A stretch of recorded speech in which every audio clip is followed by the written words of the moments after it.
everybody, welcome to Trove. We're doing part 2 of our class guides, and today we're starting off with the Candy Barbarian. We're going in order in which the Trove classes came out, and so we're about halfway through. So the Candy Barbarian is a melee physical damage class using swords. The Candy Barbarian is definitely the tank of the game, or maybe the support of the game, actually, I would call it. We got the Knight kind of protects himself, Candy Barbarian protects himself and his friends. This is really the first time that we've ever seen a class that is intentionally designed to be even better when playing with other Trovians. It really sort of spurred on people wanting to get a wide variety of classes when doing things like shadow arenas and shadow dungeons. So let's talk about the Candy Barbarian's passive. When attacked, the Candy Barbarian will sometimes drop rage-inducing gumdrops, increasing attack speed and movement speed. So let's observe that. I'll just get wailed on for a minute. This is my highest level class, the only class I have at max level right now. And as we get hit by this guy, we should see a pink gumdrop jump out eventually, and a VFX will go around us. Really? There we go. Picked it up. Now I got icons, and you can see that my attack speed is pretty high. When it wears off, the attack speed goes pretty low, and it actually swings its sword very slowly. Okay. So that is one thing to note. As you take damage, you will be buffed. Okay, so cool. Next, let's talk about how it can heal itself. Using the right-click ability, it spins around doing AoE damage and knockback, I believe. Maybe not, but he will drop healing candies for himself, I think. Yes, so this is, no one else can pick these up. Dropped, you actually, did you see that there? It goes in you kind of quick. It's that little black thing with a green circle. Healing candies. With a green plus sign in the middle, actually, is what it is. So, you're surrounded by... This is where you start talking about... This is where I saw a split in Trove, and where we start... I'm going to take on this guy in a second.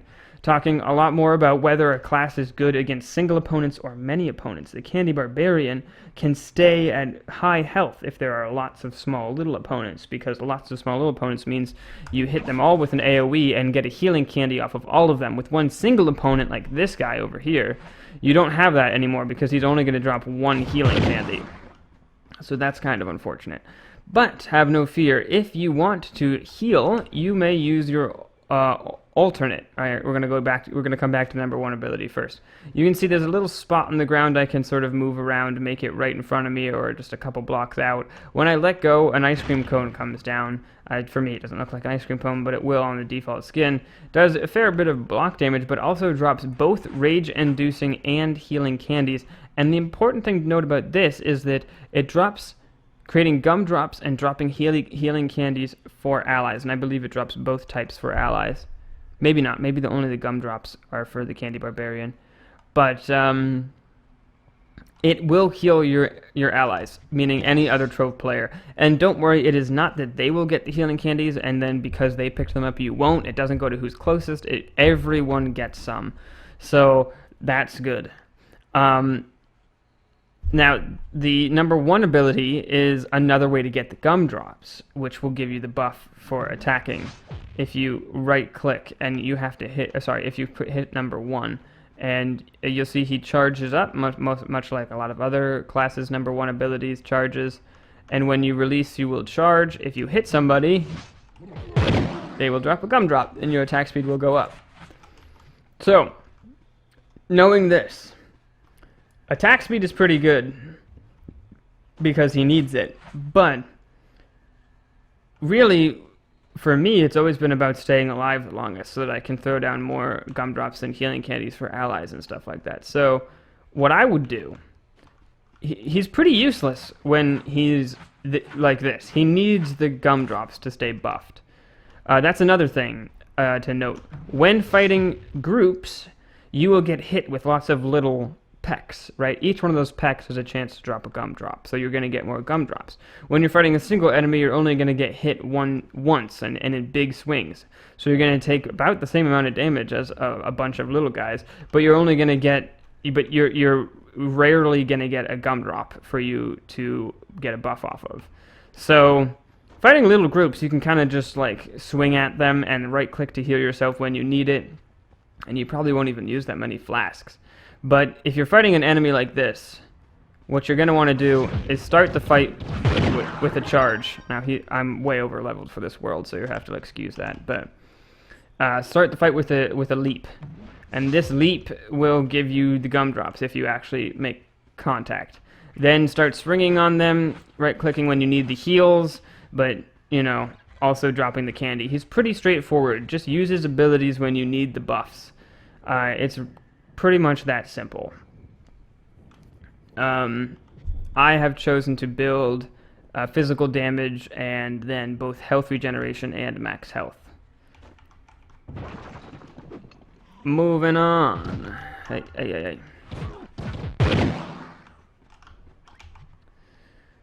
Moving on, we have the Ice Sage. Let's take our magical gear, our staff gear, away from the Dracolite and put on the Ice Sage. This is one of my favorite classes. I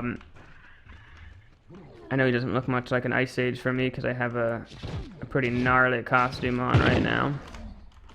Let's go. I'm going to transition to a... Whoa! New biome. I'm trying to get a good survey of the world here as well.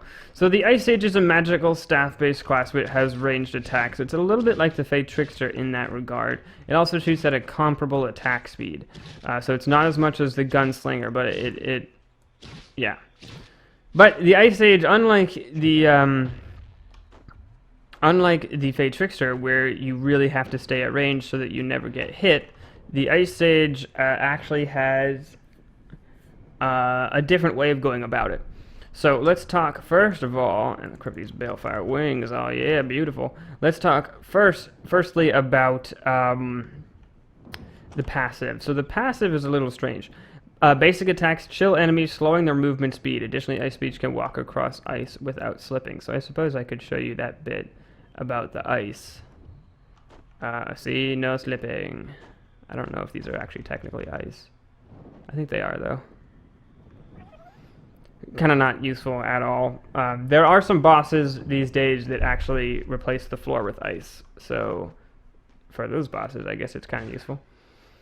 Even though I find that the AI has so much trouble navigating the ice, it kind of always helps you out against bosses. But anyways, the other part about chilling an enemy, I don't think we're going to be able to see because it's probably going to kill them in one hit. Oh no.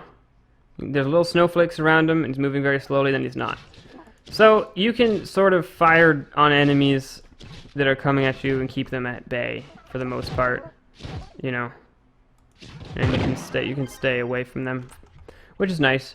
But let's talk about the alternate. The alternate is a little bit like the Candy Barbarians. Sorry, not the ultimate. Sorry, confusing words. The alternate fire, the right click. It's a little bit like the Candy Barbarians ultimate, or the number 2 ability, because you place it with this thing on the ground, and when you release it, something drops and it does a bit of block damage. This does not do very much. This is the drop icicle from the heavens, dealing damage over an area. So it's an AoE attack, and it really does a considerable amount of damage.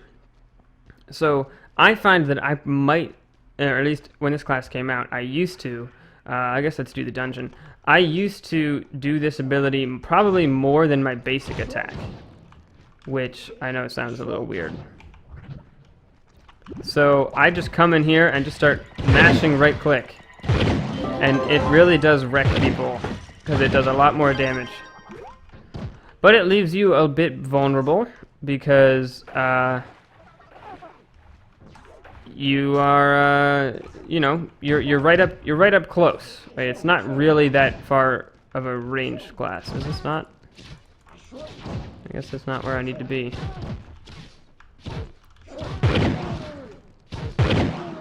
Up here, maybe?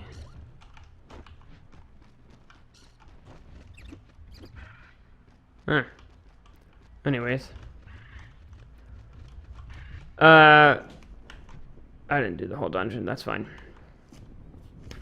So, the number 1 ability kind of helps with the fact that you're so up close, because your damage, your attack speed, and your movement speed of the Ice Age is increased, as well as the next attack that would normally do 10% of the Ice Age maximum health is absorbed, and it breaks the shield. So, we get a shield going on here. Something hits me hard, ignore it. I also have higher movement speed so I can get out of there quickly. And I also can put more shots out while I'm wielding it. So, that's pretty good. That also means I can drop more icicles. That's good, I think. I think it means that. I don't know if attack speed affects the ability in which you can cast down your... I guess not, because it's just all about the cooldown of the ability, isn't it? Yeah. Anyways, but there's the ultimate, which really ties this class together. And this class is pretty standard and pretty good without the ultimate.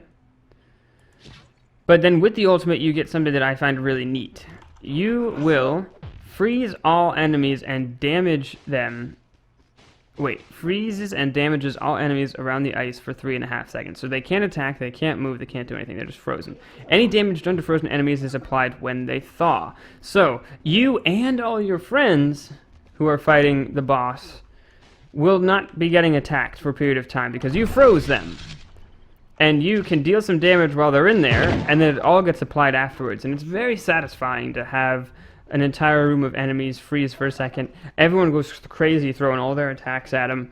No one needs to worry about their health for a minute. And then you wind up with, they all thaw out and everyone just dies. It's very satisfying. That's why it's one of my favorite classes. And it can be used as kind of a saving grace as well if you're about to die, to sort of give you a second of peace.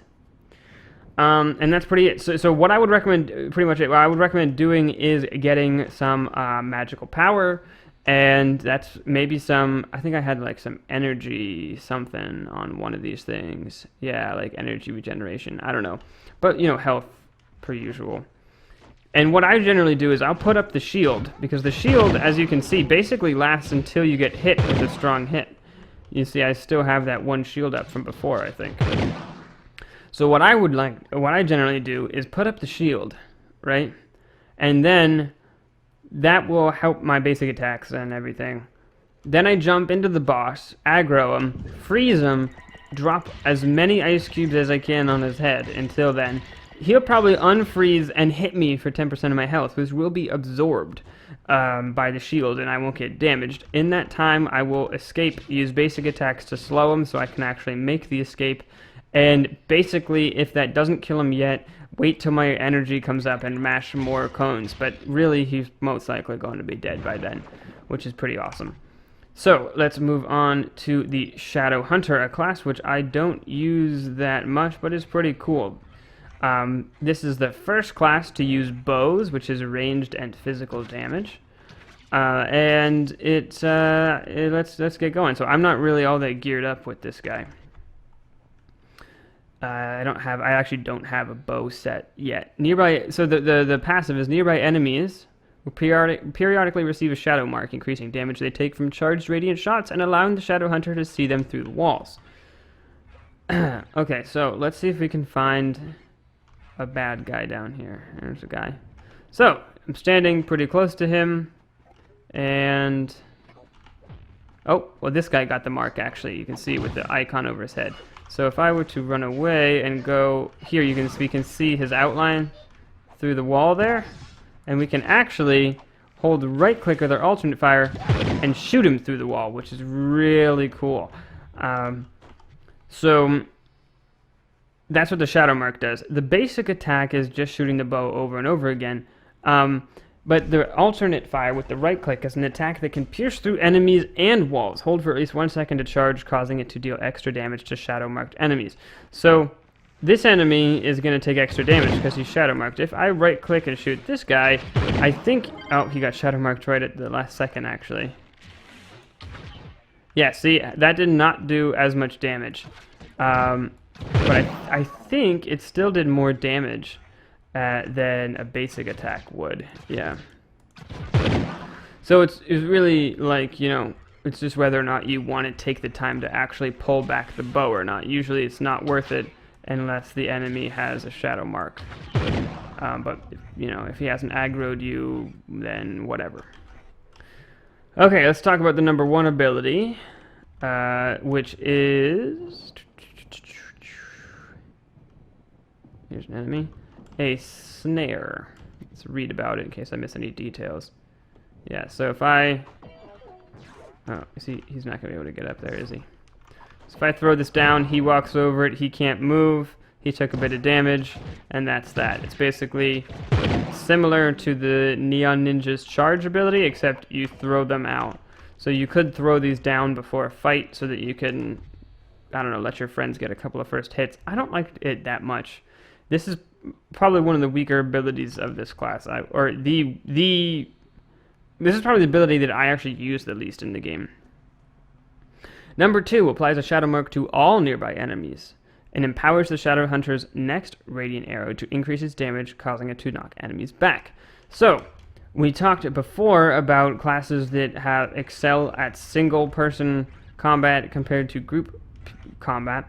This is one that, because the basic attack and the alternate fire, the alternate fire in particular, and also the fact with the whole see-through walls and that kind of thing, because you can only access that normally on one enemy at a time, this is a class that, in my opinion, excels quite well against single opponents. Like one large boss. If you got your shadow mark on one large boss, then you should dodge the little guys, pull up an alternate fire, and make sure you make contact with it, because that will deal a good amount of damage. And the ensnare also is such a small radius that, you know, ensnaring a single opponent it's kind of harder to get a bunch of things in a group like that. But the alternate is what sort of goes against that. If you gather a big group next to you, like I might be able to do here with just 3 little guys here, and this guy, right, you can hit number 2. They will all receive a shadow mark. If I charge up, a big explosion will happen and you will do areas of effect. So if you are going to be fighting a group of small little enemies, make sure that your alternate is ready and that you have enough energy to pull off it, and your ultimate is ready, and that you have enough energy to fire it off, as well as your alternate. Oh my god, those alternate. I hope you can hear the difference of what I'm saying. I'm not so good at the old enunciation there. I don't have much more to say about him. Attack speed is pretty good. Physical damage, of course, is good, and health, I guess, as well, per usual, right? But he probably is the class I have the least amount to say about. Next comes the second gun class. I don't know if he's physical damage or not, though. I think he's magical damage because it's a gun. I think guns are like always magical damage. And this is the Pirate Captain class, another class which I rarely use, but I do really enjoy. It's actually a short-ranged gun class, believe it or not. The gun is kind of like a little hand cannon and does a fair deal amount of damage, but doesn't really shoot quickly or go very far at all. So you have a little parrot familiar there as well, who's really cute. But let's talk about the abilities. Oh man, I didn't even put this flask on. You can tell I rarely play this guy. He might not even be like... No, he'll do fine in this world. So, the passive is attacking enemies causes them to drop doubloons, which generate energy and increase the damage of active first mate turret. So, as you can see, it's kinda hard to use energy as the pirate captain. Normally he had no energy. That may have changed recently, I don't know. But anyways, the doubloons give you energy when you hit them with basic attack. But as you just saw, I was trying to spend energy as an example there. But as you just saw, the this guy is all about turrets for the most part, or all about thrown things. So let's see. Let's enter this dungeon and throw some stuff around. The alternate fire, in fact, is actually a turret. It is the first mate turret that we talked about before. It throws your little parrot forward, he gets on this turret, and he will attack enemies. If you attack enemies, he stays out longer, and if you pick up coins, he upgrades. You can see he just upgraded to get this little shield in front of him, and that's upgrade number 1. But there are many. There's, I think, 3 tiers in total. Let's see if we can observe them all by getting a lot of coins, by hitting a lot of enemies. Perfect. So, this is a good thing to show. Before we do this, throw down the number 2 ability. It's a large cannon that does AoE effects. Man of War turret, which lobs explosive shells that deal damage over a small area. So, due to the fact that this guy's hand cannon is really slow and really short-ranged, the pirate captain on his own really can't do much in a fight. So you want the aggro to stay off of him, and one of the ways you do that was with the number 1 ability, which throws out the, what's it called? Pretend pirate. You can see a spring-loaded little pirate here, which I think is funny. And he will take the aggro. When they kill him, he will explode and do a little bit of damage. So, generally, what I would do in a fight, especially one where you can prepare more and get in close with the Cursed Skull wave battles, is I would throw down a number 2 turret, a number 1 turret, and then I would activate it and begin attacking so that I can accumulate some doubloons and upgrade the turret. Which has probably happened. You can see, where is my first mate turret? Did I not throw it out? Oh, I threw down a matey by mistake. Or a pretend pirate. Call him my little matey. Anyways, let's pretend I didn't do that. You can see he's got, oh, get out of the way, I want to see him. No, go away. He's upgraded. There, he's got three shields. I hope you saw it there for a second. And a much longer cannon. So, while that fight is going on, and while the while the pirate is shooting, while the 2 turrets are shooting, and after I've upgraded things with doubloons, you're probably taking enough damage you want to get out of there. So then throw down this to take the aggro for a minute, jump out of there, and sort of stand behind some turrets, and that's generally how I play that guy. I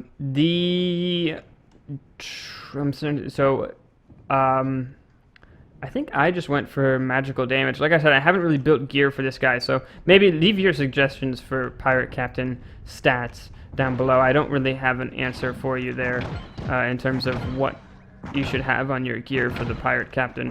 I really think that probably just magical damage and, attack speed or something, or health, really, is really what you should do. Let's move on to the Boomeranger. So the Boomeranger is an interesting class. I'm going to take off my good bow. I'm also going to go back to the candy barb and take off all my gear. The Boomeranger. Okay, so we're going to start off with the bow, because that's what I clicked. Sorry, the sword. I clicked that first, actually. The Boomeranger was the first class introduced to ever be able to wield 2 different weapon types, which is interesting. So it can wield either a sword or a bow, not both at the same time, and it also, you have to sort of unequip and re-equip to switch between the 2, as far as I know. So it's not like he's really dual wielding, it's more just whichever you prefer. It is a physical damage class, as you can imagine, and the basic attack is that every third attack done by the Boomeranger does extra damage, and that means something different depending on what it is. So let's talk about the sword. 1, 3, sorry, I am bad at counting. Hit this guy. 1, 2, 3, and that does a spin, right? If I stand backwards, 1, 2, 3, you can see that that does AoE damage. If I equip the bow, it's going to be different. It's going to be 1, 2, 3, big shot with 3 bullets. It's going to do more damage in a single target. So if you want AoE damage, if you want that more damage in that tooltip to mean that you do damage against more enemies, then use the sword. And I think most people generally prefer the sword for that reason. Okay, Next we have a boomerang which stuns people. Let's throw it. Whee! And then it comes back and you can catch it. You can see at the bottom on the hotbar, if I throw it, it has a cooldown. If I catch it, the cooldown goes away almost completely. And I believe if caught and returned, all cooldowns are reduced. That's right. So you can actually throw and catch a boomerang to reduce all of your cooldowns. Next, there's a big bomb, which is just something that you throw, and it is a timed explosion. If you throw it against a wall, you can actually do a massive amount of block damage, and I believe people have used that in the past to sort of take shortcuts to the bosses in dungeons, because I think it actually does so much block damage that throwing one, like if I just come up to this wall here, wait for the cooldown, throw one right there, that might even break that. Yeah, it will, yeah. So that is pretty good for doing stuff like that, like skipping ahead in dungeons is kind of a nice utility ability. That rhymed. Okay, next we have the number 2 ability, which is an interesting one, the ultimate.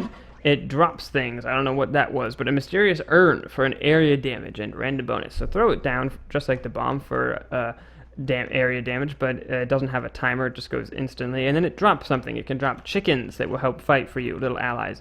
It will drop bombs that sort of cluster explode for extra damage. It'll drop healing. There's various different buffs that it can have and things that will help you. I don't know all of them though. So let's go ahead and throw a bomb. Okay, I want to throw another bomb. I'm going to throw my boomerang. I'm going to catch it. And now I'm closer to being able to throw another bomb. Okay, let's toss my ult. Throw a boomerang.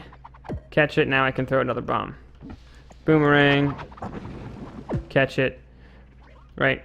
So that's kind of interesting. So one of the best things to do is to just continuously do cooldowns. Now if you want your boomerang to have the maximum effectiveness, you should also hit enemies with it, because that way you can stun them. Otherwise, you're just throwing it and waiting to catch it. So that's what I would recommend doing. But, oh, I missed it. Now I have long cooldowns. One of the neat things that you can do is throw it... let's move closer, actually. Throw it against a wall and catch it immediately. To ensure that you catch it, stand a little bit back from the wall. If you stand right at the wall, I think you... Oh, no, that works too. So, that's kind of an interesting thing to note.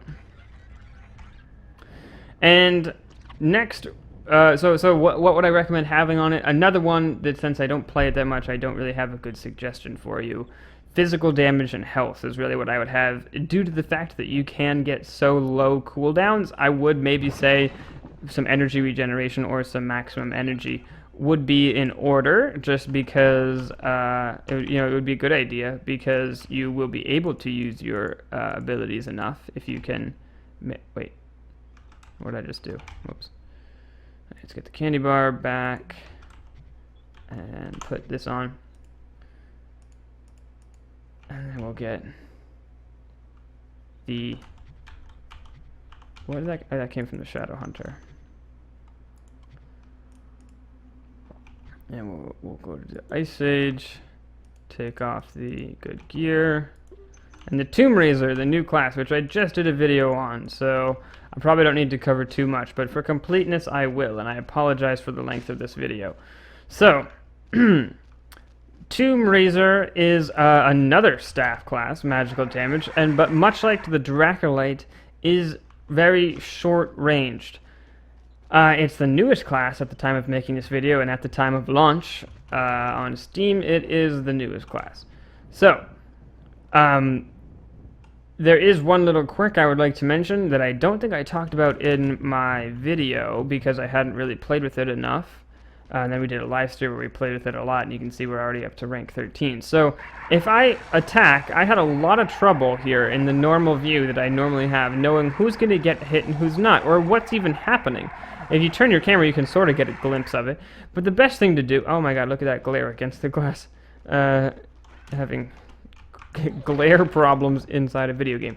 Okay, so the best thing to do is to shoot and just angle your camera down. Or, yeah, look down. And as you notice... I can hear enemies. As you notice, if I aim up or if I aim down, it actually doesn't change the height of the ability that I'm using, the attack, at all. Which is kind of weird, because that means that, like, if I'm standing here and there's a chest sort of down here, I actually can't hit it. I can't break it. I have to actually go down over here and break it from here, which is very strange. I don't like that about it. I think you should be able to aim up and down. But for now, it's actually helpful that you can't, because then I can aim down and actually see how the length of my ability. If you can't do that, or if they ever change it, what I would recommend that the devs do, I mean, I'm no... Well, I guess actually I am a game developer, but I used to say in all my videos, I'm no game developer, but currently I do work as a game developer. So I guess I can't say that, but I'm just a code monkey. I just do the coding. So if it were up to me as a suggestion, though, I would say point the staff downwards a bit more so that it's not blocking the line of the VFX, or maybe bring his arm out to the right a bit more so that, or the left as well. Just sort of angle the staff in some way so it's not in the center, so that you're not seeing a straight line and thus have no idea how far it actually extends. I don't know. The depth is a problem here. So just do that, though. And then once you make that change, you could even have it so that you could aim up and down. Anyways, let's go into this dungeon and do it. So the idea with this guy is that it's all about the familiars that come to help you. Kind of similar to the pirate captain in that sense, right? It's a little bit similar. You can see the similarities in that the pirate captain throws out a bunch of turrets, and this guy is all about the familiars. Familiars you get by right-clicking. Actually, I think they call them minions, isn't it? They are souls, restless souls. So if I just stand here for a minute, you can see I now have a VFX circling me. If I stand here for a little longer, I will get a second VFX circling me. I don't know what the time intervals are, and they might be random, or they might be based on movement or something like that. But if I just stand here, you can see I now have 2, and I will accumulate a third, which is the maximum you can. Slaying enemies also gives you one of these VFX called a Restless Soul. When you have a Restless Soul, for each Restless Soul you have, you can right-click and throw a little ball, which will land and turn into a small, cute little skeleton guy who will get damaged over time for doing nothing. These guys will fight for you, and they will follow you, and they're adorable. So, basic attacks return a small amount of damage done as health. So, what does that mean? That means this guy has lifesteal. So, if I get hit a couple times so that it's noticeable, come on, guys. You can do it. I know my gear's pretty good, but you can do it. Okay, they can't. But if I hit them, I get healed a little bit. I think it's almost a negligible amount, though. So, right-click was the throwing their souls. They are called minions. Okay, they're called minions. So, those minions, let's throw them into a fight. They don't do much. Okay, they do good. Actually, they do pretty good because I'm in a high-level world. Or rather, I'm out-leveled for this world. But they don't do great. And that's one of their main purposes is actually to serve as sacrifices for your ultimate ability. If I hit number 2 for my ultimate, a massive guy, all my minions go away, and a massive skeleton comes out. The reason why there's a massive skeleton with 3 heads that can fight for me, I think that's actually the biggest you can get, is because I had so many little minions out, okay? If I throw down... Let's get to a place where there aren't any enemies anymore, so I can show you this. If I throw down a single enemy guy and hit number 2, I will have a little 3-headed skeleton, about the same height as me, coming to fight. Oh, this is our friend from earlier. He just teleported over to us because they teleport over to you when you get too far. So ignore him. But if I put down 1, 2, 3 guys and then hit number 2, you can see I get a medium-sized. three-headed skeleton to come help me fight. So it's all about however many minions you got. Now you're saying, wait, you can only charge up 3 restless souls. How do you get more than 3 minions out in the field? And the way is by, if you're the one to kill minions with your basic and stuff like that, if you can manage to do that, you will you'll get like 3 restless souls before your 3 minions have died, and then you can cast out 3 more, and then you have 6, and then that's a good number, and then you should hit number 2 and sacrifice them for a really massive guy who does a lot of damage and takes the aggro and is great. So okay, I thought that was a message from the devs. Number 1. The number 1 ability, which we haven't talked about yet, turns you into a ghost. While you're running, you take 90% less damage, which is better than the shield. Primary attacks affect all enemies and minions around you. So, wait, so if I throw these down and then I hit number 1, does that mean I can hit them? No. I don't know what that was, why that says minions. Ghost form rapidly depletes your energy and ends when your energy reaches 0. So, this is so if I hit number 1, you can see the energy is really quickly going down, but it turns your attack into an AoE. So basically, you're almost invincible, and you have an AoE attack, so you might as well throw down some minions, maybe get a couple basic kills, turn it into a giant, what do they call the giants? Golems? Grave Goliath. You turn them into a Grave Goliath, pop your number 1 after that, and oh dear god, pop your number 1 after that, and then use AoE attacks to finish them off. Things you should do with this class. Magical damage, of course, and I would recommend maximum energy so that when you hit your number 1, you get that 90% damage reduction for as long as possible. So that would be my recommendation for stats. That is going to be it, everybody. I guess this is a good time. Sorry for this episode going on so long. I hope you found it useful. And I hope you enjoyed the other video. Be sure to follow me here on YouTube and as well over on Twitch, especially if you want some of them Balefire wings. Twitch.tv/EdEddieEdster. Do giveaways when I stream Trove, and we also have a good time. So I will be doing the next video, I believe, on the various levels of adventure worlds, what you should do in adventure worlds, the different kinds of things you can encounter, and what level of adventure world you need to be in to encounter them. This is something I've actually never really talked about in a video before because it was added in such incremental steps that it never felt like it needed a video. But I think that now that launch is here, we should get an explanation of what an adventure world is. And from there, we might move on to something a little bit more complicated, like the professions or foraging, probably, or something like that. But thank you very much. Sorry you had to stare at this thing for the last couple minutes. See you in the next episode. Bye-bye.